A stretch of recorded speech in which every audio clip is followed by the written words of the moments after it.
Welcome to The Lock Shop with Nielsen and Hustler, powered by Coolbet Canada.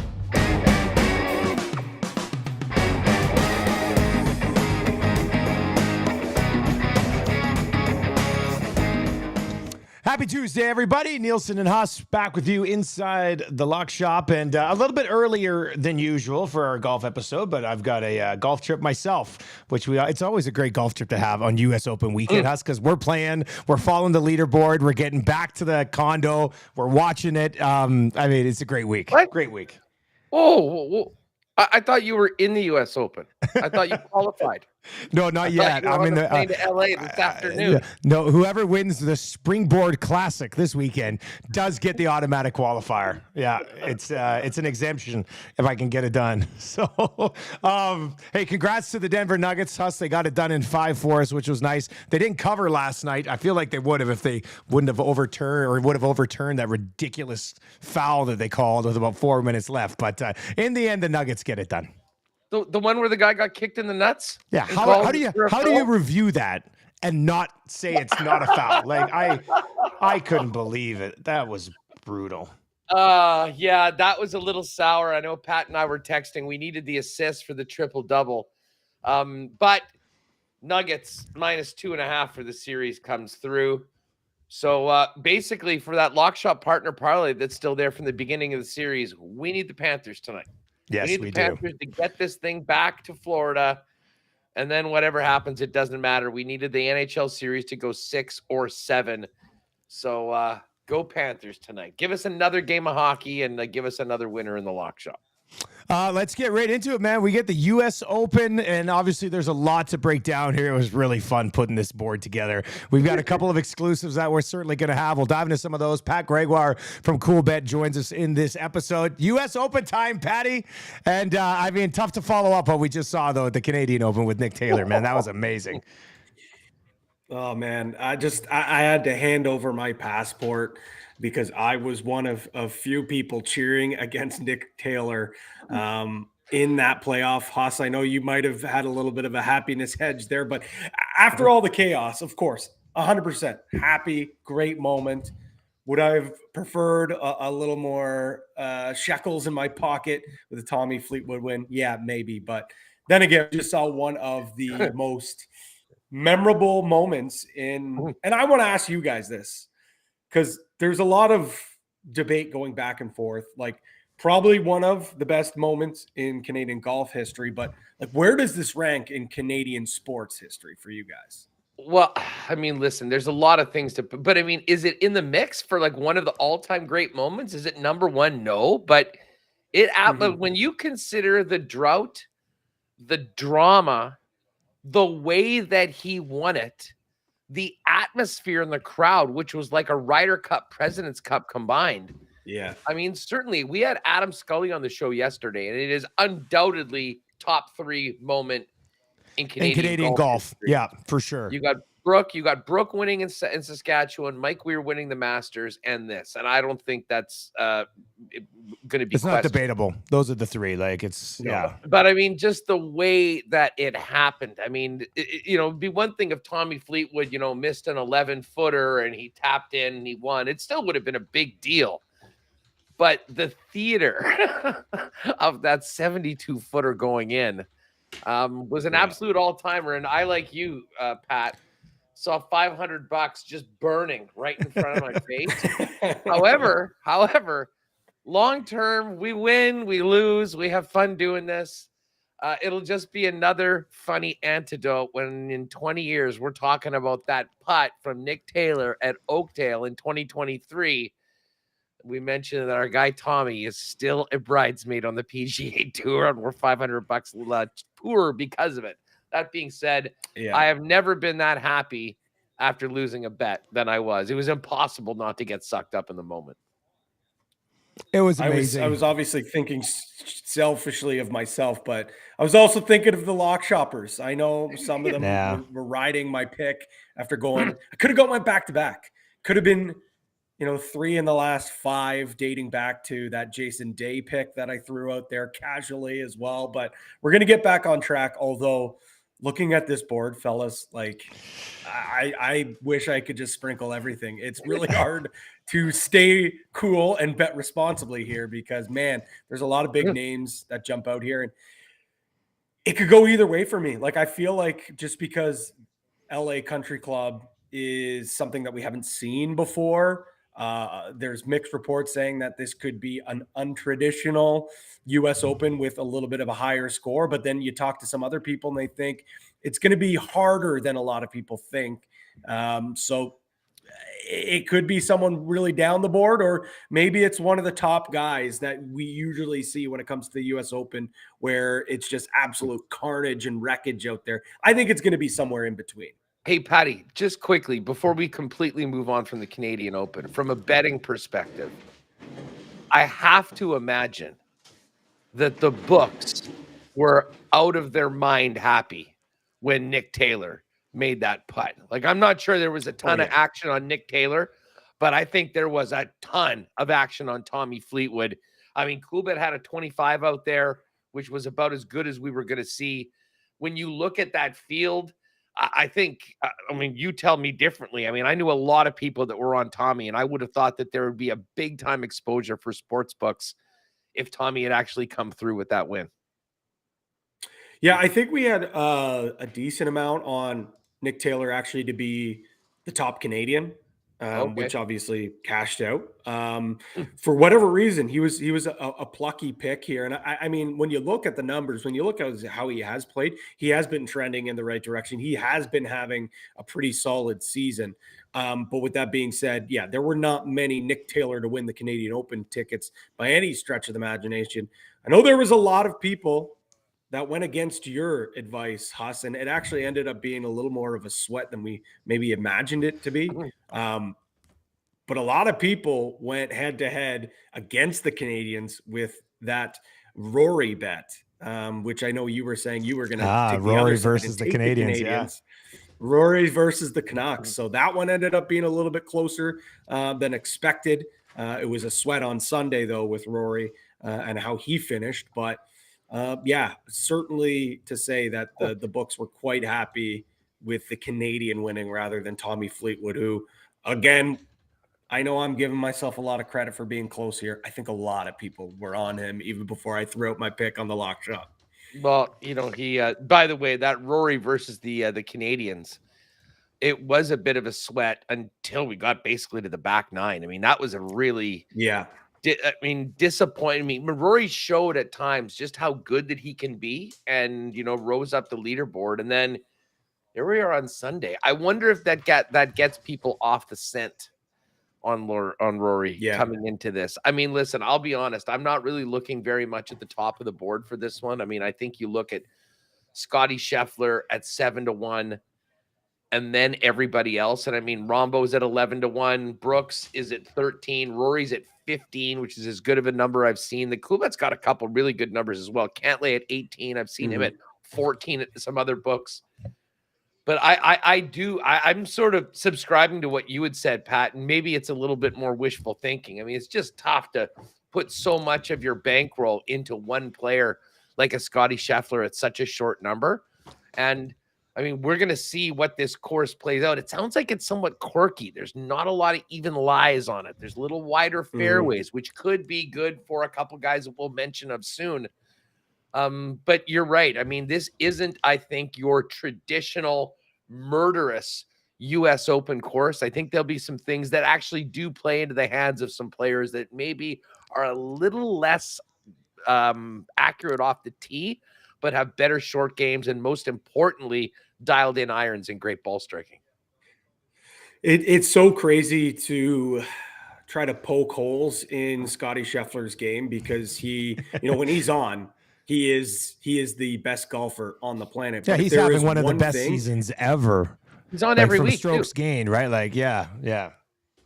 It's obscene, and he's always there. And I know he hasn't, you know, won the major event yet, and Rahm has more tour victories than him right now. But the one thing is the putting. Like, he is an absolute dumpster fire when it comes to his flat stick. Like, if he in the majority of the tournaments, if he was at least field average for stroke gain with his putter, he's winning 2, 3, 4 more events than he already has.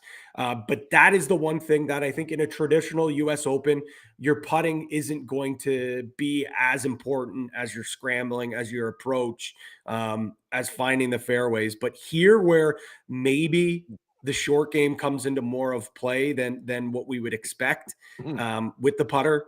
I'm not saying it's going to go into a putting contest. The fact that his odds are so short, probably staying away from it. Didn't happen to get a chance. I know, Hus, you have them pulled up right now. What's his number to finish T5 and top 10 right now? Let's get to this right now. Scotty Scheffler's plus 135 for top 5, minus 133 top 10.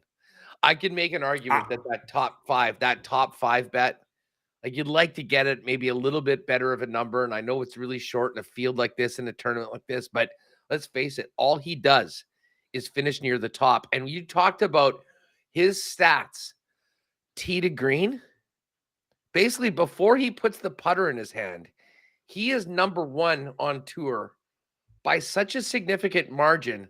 The gap between first and second is bigger than the gap between second and 20th. Wrap your head around that, guys. Insane. I mean, and here's the thing. And here's the thing about Scheffler, why I love that top 5, is that even if his putter is not working and, someone else has a hot round and a hot 4 days and ends up winning the tournament, like he almost doesn't even need to, if he's hitting all these greens and just 2-putting all the time in a tournament like the US Open, that'll keep you where you need to be.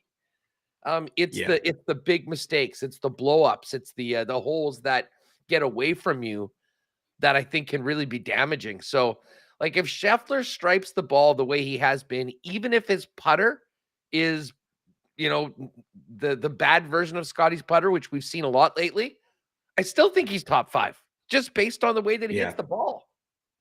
And I totally agree. That's why I think that top 5 bet is going to be a play for me, probably even top 10. And I know that's crazy at minus 133, but he's kind of now turning into Rory when it comes to when he's out of it. He's not really actually out of it because we've seen him now, as long as he makes the cut, even if he's far off, Saturday and Sunday, he starts to roar back and find his way into the backdoor top 10, into the backdoor top 5. Like even last major, like Brooks was running away with it, a couple bogeys here and there.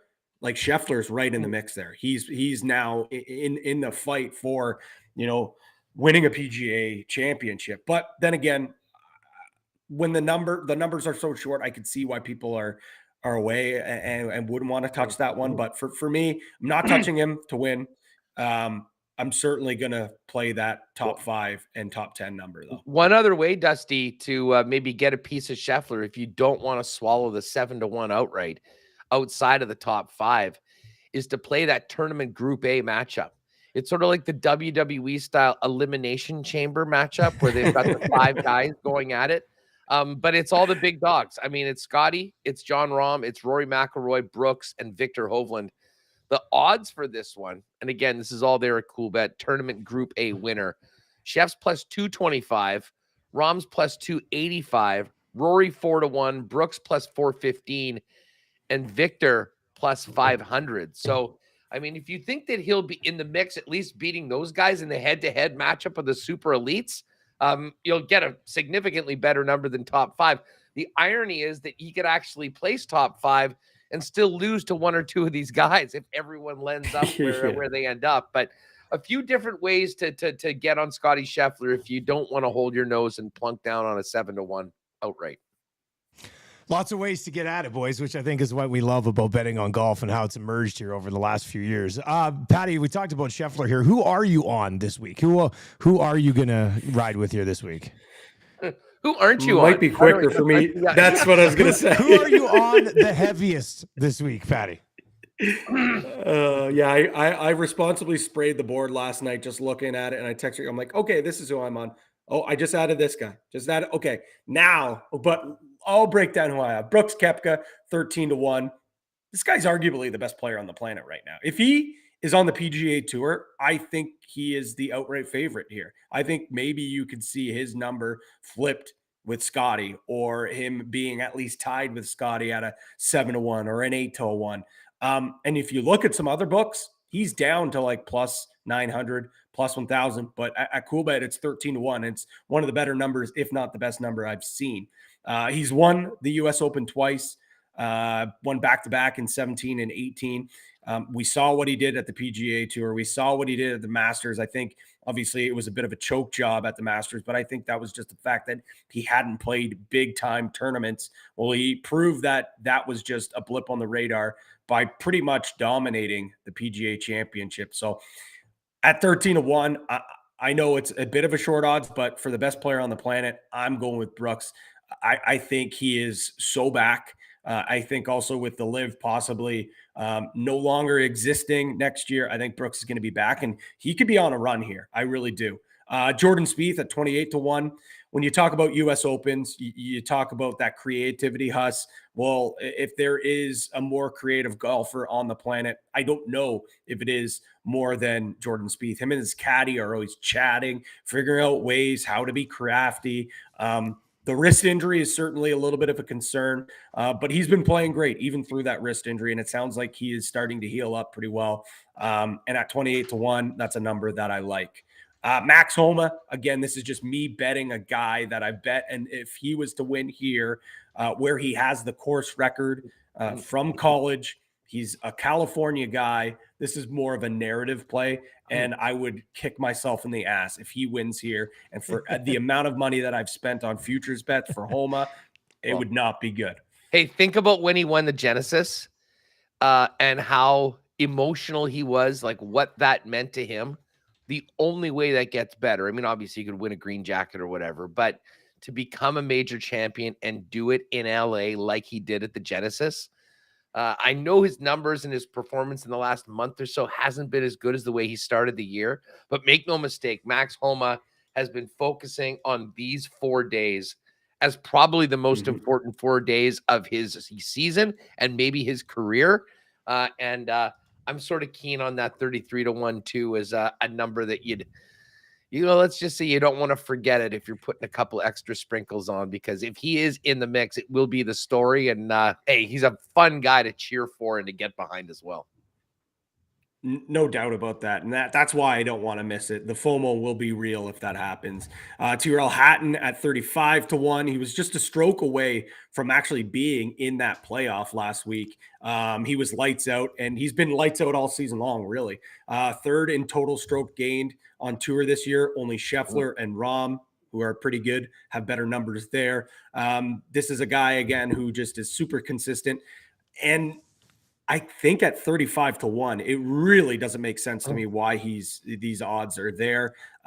Jochen Niemann, the Chilean. This one here, shout out Pat Mayo, their podcast, they were heavy on him. I saw the number, was kind of surprised. Again, I think this is just a live guy, not getting the respect, but he finished T16 at the Masters. I know he missed the cut at the PGA Tour, but this type of course certainly matches his game really well.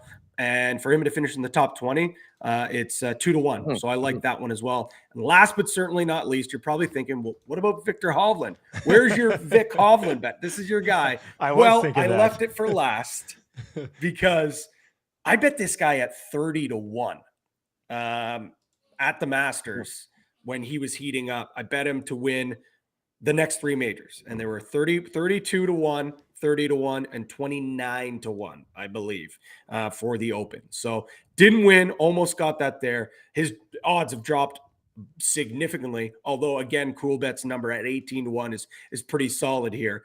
But Victor Hovland is 27 under in the last 3 majors. That dates back to that U.S. Open, the Open, where he was right in the mix. That's 7 shots better than anyone on tour. Scotty Scheffler the next at 20 to under. That is per Justin Ray Golf. Give him a follow. He's an awesome follow. I've had Jay Ray on my radio show for about 8 years. Yeah, he's awesome. He's awesome. He is awesome. His short game used to be just absolute junk, but we know he's turned that around. And in those majors, he's actually 8th in stroke gain, which is a huge improvement, which is basically what kind of kept him away from being an elite player and lacking those big wins. So I mean, I think when you put that all together, the fact that he's got recent form, the fact that he's, been so close in these events, even at 18-1, I would bet it again, but I had to flex my muscles here, fellas, and I had to say that I've got a ticket on him at 30-1. Have to. Like, there's no way. I wasn't even like, I was just waiting. I was like, when's he going to get the whole foot? He has to. It's simple enough. I'm glad you brought up though that, and it is important to say. I mean, we always focus in on the majors, the week of with the full field. But if you, look ahead to a course that you think might work out well for a player, I mean, keep your eyes on the odds for the other events throughout the year. I mean, even and listen, I had a little birdie in my ear mentioning a couple of the numbers that were up on CoolBet just before the RBC Canadian Open last week. I got an 80-1 Tyrrell Hatton from last week. Oh my God. He went from 80-1 on Tuesday or Wednesday. He was 50-1 on the weekend, and now he's 35-1. So I mean, there is something to be said for paying attention to those futures, because usually the week of, there'll be a lot of things that'll change. Sometimes you'll see some guys that are maybe lower down move up a little bit. We've seen that a couple times this week with a couple of players near the top of the board. But more often than not, I mean, guys like a Hatton, guys like a Homa, like those guys in the middle of the range, sometimes you're going to get them earlier. By the way, speaking of Homa, I did a little FOMO sprinkle on him last night at 33-1, and I see he's FOMO for 28 Homa right now. Yeah.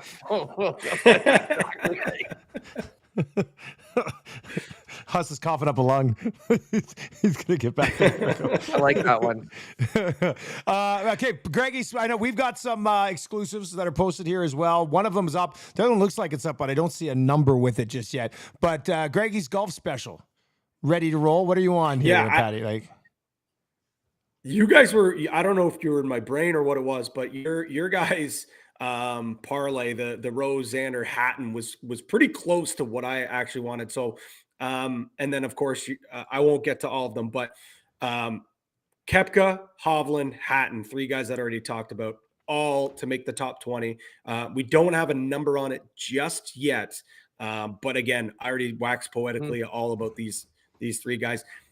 I have a hard time seeing that all three of those guys are not going to at least be around that top 20 mark. Hadner Spieth, because I'm looking right now. Sorry, no, yes, it's Spieth. Yes. Yes. Don't worry, right. we got Hatton I did taken pivot care of. last. Don't worry about it. That's exactly why I switched. I switched last minute because I saw you guys had Hatton, and I was actually going to include Rose as well. So shout out for you guys on that one there. But yeah, so switch to Spieth, another guy that I'm on as well. I really like that one there. I really do. I know we didn't really get into it, but again, there even some of those guys, if you're nervous and don't want to be probably a blockhead like me and spray the board, if there's those guys that are on the fence of not betting, take a look at their top 10, their top 20. The payout's not going to be as big, but it's a little bit of insurance for you. Or if you want, you always can sprinkle. You want some of your winner bets, sprinkle them for a top 10, a top 20, because likely if you're that confident that they're going to be in the mix to win, there's a good chance that they're probably going to be on that first page of the leaderboard as well. So many different ways to get the job done. I love it. It should be good. Anything else, Patty? Anything else you want to get in here? Normally, come majors, I'm all about fading our guy Bryson, but I actually think he's going to be pretty good this week. Oh, wow. Don't want to say it, but I think he's going to be pretty good. I refuse to bet him, but maybe two of the most hated people in golf, Patrick Reed and our guy Bryson, I think might have a good show, which will be awful. I think he was at. Yeah, I hate it. I hate how much I like that. I refuse to bet on those two guys. But if you don't hate them, that would be a good bet. I'm just saying. If you don't hate them, it might be a good bet. Patty, as always, buddy, really appreciate it, man. Enjoy the U.S. Open. Hey, by the way, just before you go, Pat, it's going to be prime time because it's late. I think the NBC coverage is ending at like 11 Eastern. I know we don't always have it, but I would imagine that there'll be live odds throughout this tourney for the U.S. Open. I can confirm Saturday, Sunday. I will have to confirm if it's going to be Thursday and Friday. Okay. But just keep your eyes peeled to our socials. For sure, 1,000% on the weekend. But yeah, primetime golf. I don't know if there's much better, especially with NBA Finals done. I mean, for your guys' sake, for the Lock Shop partner parlay, I hope they force at least another game. One more game. But there's a good chance this might be front and center with the CFL as well. But primetime golf, man, is there anything better? You gotta hope that Vegas gets it done right now, because if the Panthers win and the Panthers get it back home and the Panthers potentially win game 6, Brooks Koepka might not sleep the entire weekend. That's a really good point. beware the Panthers for your Brooks futures.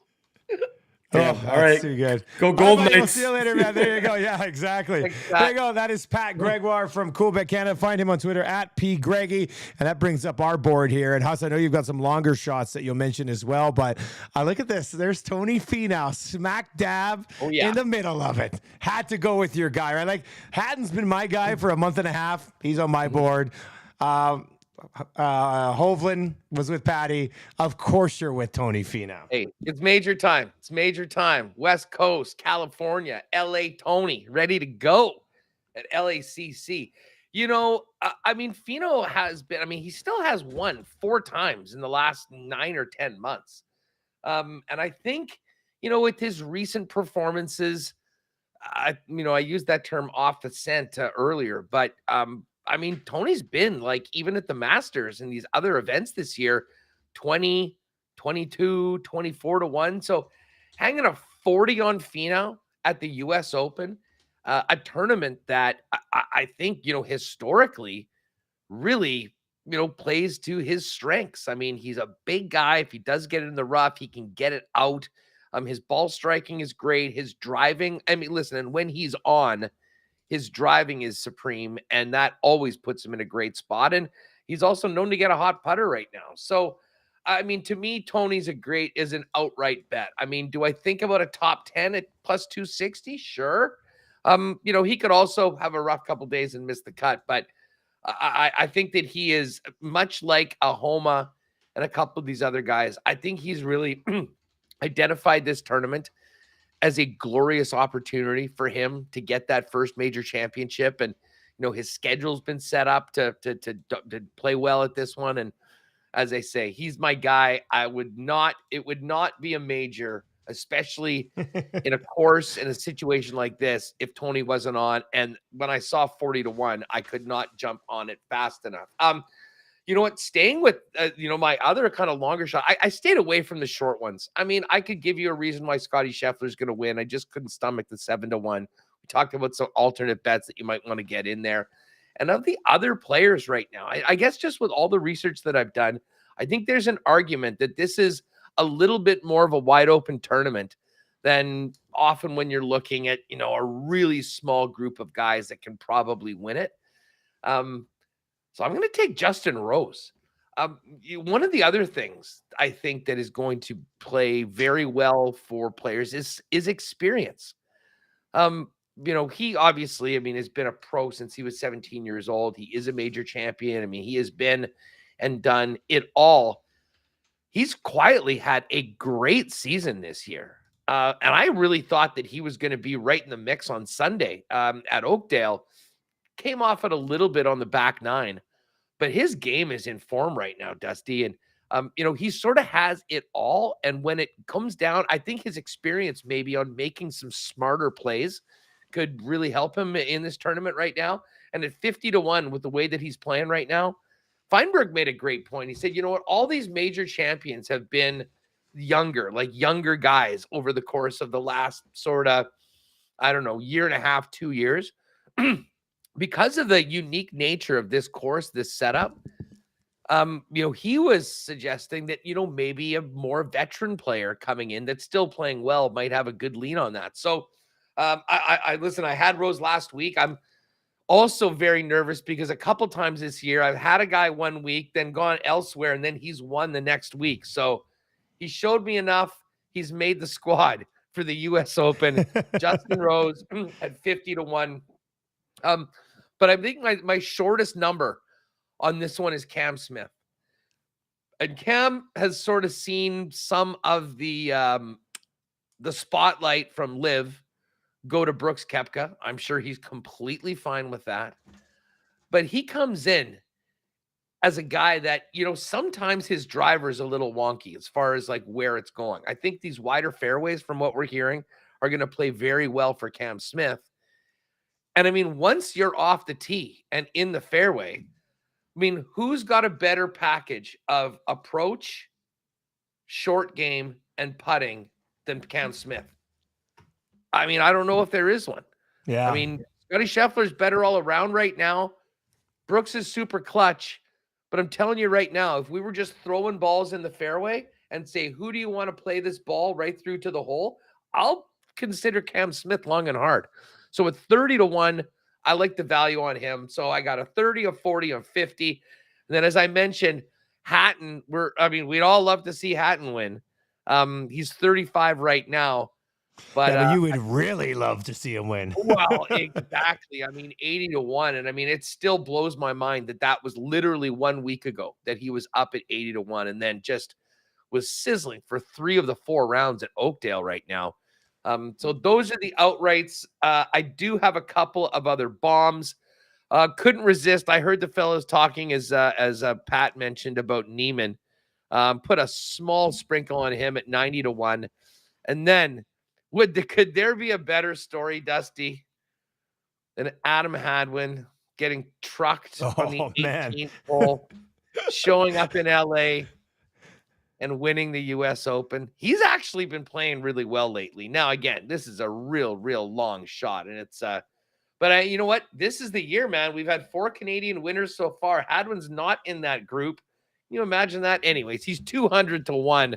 So if you want to throw a fin down or $10, you can win $1 or $2 grand if he actually gets in there. But I actually think Hadwin's going to have a nice week.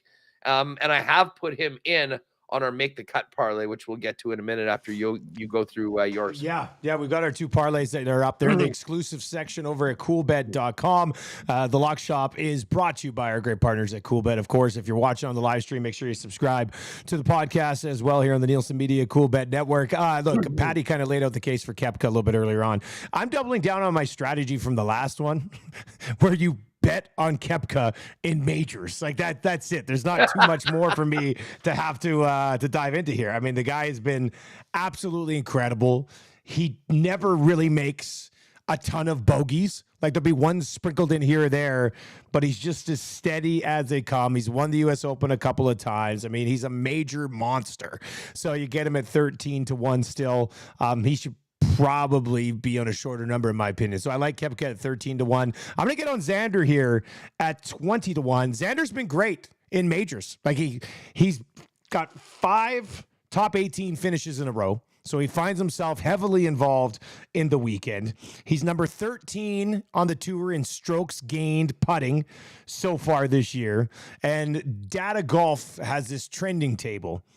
And the top 4 golfers are Scheffler, Koepka, Jon Rahm, and Xander Schauffele so far this year. You're getting Xander here at 20-1, and we talk about being able to approach and get close. He's one of the best long and short iron players on the tour, right? So I like Xander here at 20-1, considering his history in majors and the fact that he's actually been playing pretty well so far this year as well. I'm going back to Tyrrell Hatton. I had to get him at 35-1. I couldn't get him at 80-1. He was the Canadian Open, and we talked about him, we laid him out for the Canadian Open last week. Like everything has been going in the right direction for him. He's been trending extremely well. He went 72-64, 72-64 last week. Drops 2 8-unders to get to 16 under. If he could have done anything on day 1 and day 3, he wins the tournament going away. Dude, never mind day 1 or day 3.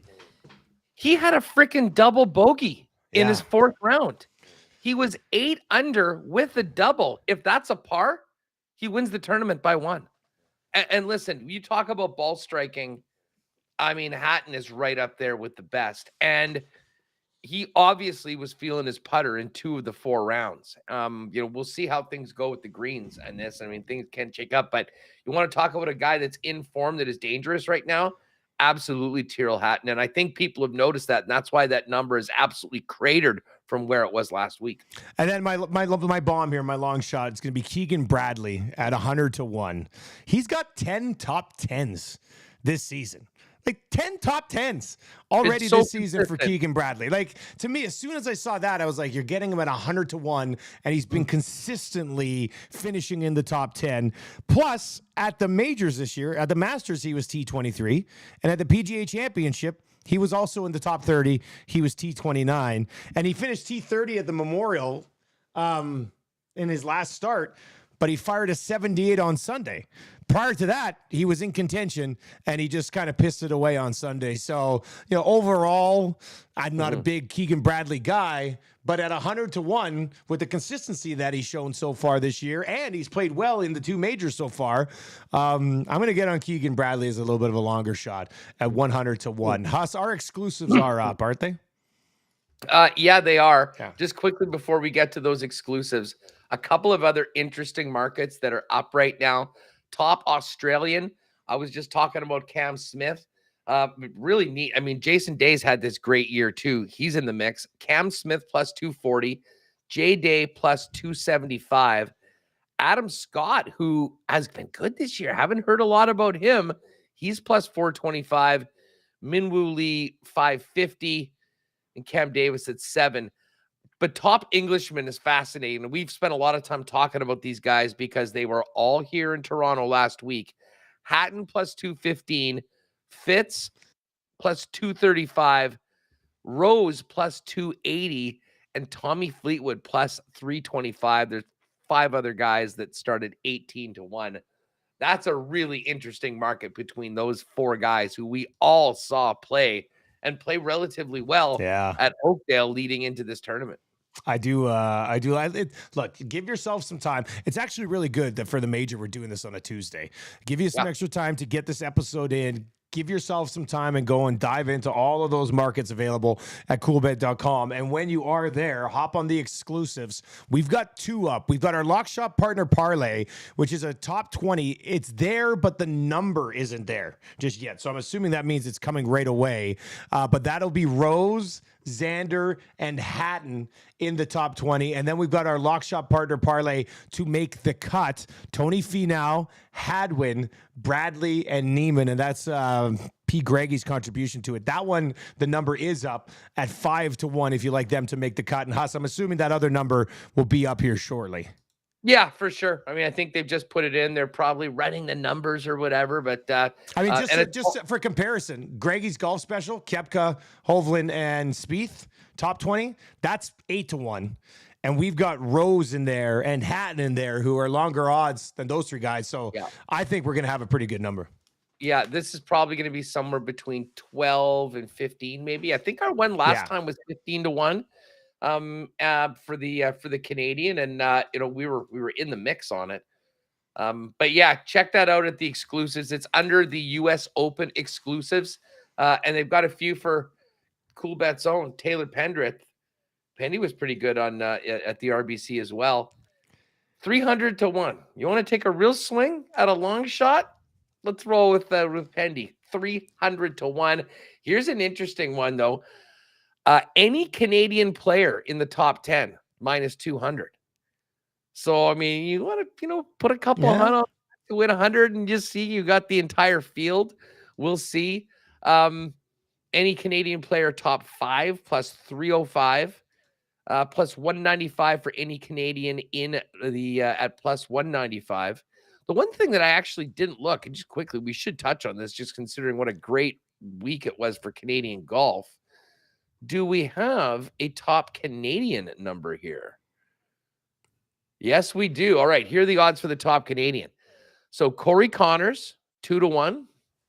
Nick Taylor, plus 350. Adam Hadwin, plus 450. I like that. Mac Hughes, plus 650, as well as Adam Svensson. Pendy is at 8-1, and Roger Sloan, 20-1. 8-1. I imagine this entire group is going to be pretty jacked up to play and play well after what happened last week and how big a part of it they were, even though it was Nick Taylor that was getting it done. You wonder how Taylor bounces back after the biggest week of his career. Although Nick Taylor did win at Pebble. I mean, he has won down in California before. That being said, looking at those numbers, I think I'm going to roll. I'm high on Hadwin, as we've mentioned. We've got him in the make the cut parlay, plus 450, but it's all there. You got the Swedes, the top former winners, South Africans, top live golfer, Brooks plus 250, Cam Smith plus 450, DJ 5-1. So it's all there right now. I mean, you're right. It's a good thing we did this on Tuesday because it gives people an extra day to figure it all out. And then, and the Dusty, how good is it? You're going to be playing all day and you're going to have some primetime golf to watch when you get back afterwards. Hey, look, it's the dream scenario.